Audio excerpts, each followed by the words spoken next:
السلام عليكم اخوان، مرحبا بكم في فيديو جديد. هذا الفيديو ان شاء الله يا اخوان راه مهم بالنسبه لكم، لانني ان شاء الله غادي نخدم لكم على شي نصوص وغنوريكم الطريقه باش يمكن لكم تحدوا ليه الموضوع ديالو.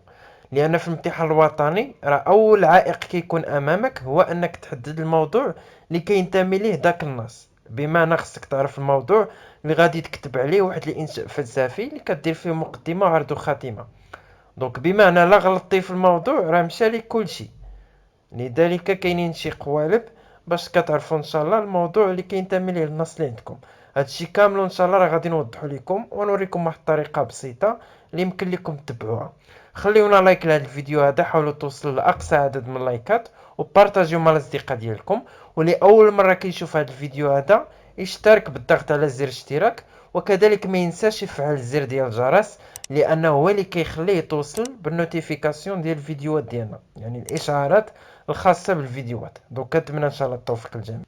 كمثال غادي نحاولوا ناخذوا هذا النص هذا وغادي نحاولوا نخدموا عليه باش نحاولوا ان شاء الله نحدوا ليه الموضوع ديالو.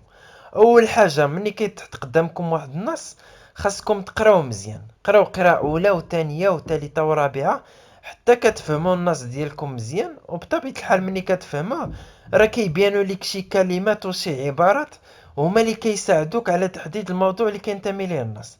كما شفتوا هنا درت لكم مجموعه من العبارات سطرت عليها، وكذلك مجموعه من المفاهيم عطيتها واحد اللون مغاير.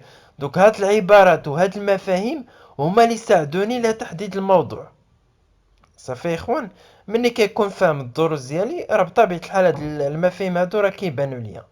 دوك غنقرا لكم لكي نهتدي الى ما يكون الهويه الشخصيه. كيف ما كتشوفوا هنا سطرت لكم على الهويه وعطيتها لون مغاير. كذلك عطيتكم العباره ديال كائن مفكر عاقل قادر على التعقل والتامل، بمعنى واحد الكائن اللي كيمتلك واحد العقل وبه كيفكر وكيتامل. كذلك درت لكم الشعور سطرت عليها، بمعنى هذا مفهوم فلسفي اللي كنا ديجا شفنا في واحد المحور. كذلك سطرت لكم على المفهوم ديال الذات والجوهر والشعور. هادشي كامل يا اخوان غادي يخليني بانني نعرف بان المزوعه هي مزوعه الوضع البشري. علاش مزوعه الوضع البشري؟ لان عندنا هنا كلمه الشخص، عندنا مفهوم ديال الشخص متواجد. كذلك عندنا فالشخص يعني تكرر لنا مفهوم ديال الشخص. عندنا كذلك هنا بشري، بمعنى كتدل على مزوعة الوضع البشري. دونك اوتوماتيكمون مني غادي نعرف مفهوم الشخص راه غادي نعرف بانه مزوعة الوضع البشري. دابا غادي خصني نعرف غير المحور، اما غادي يكون الشخص والهوية، ولا الشخص بوصفه قيمة، ولا الشخص بين الضال والحرية.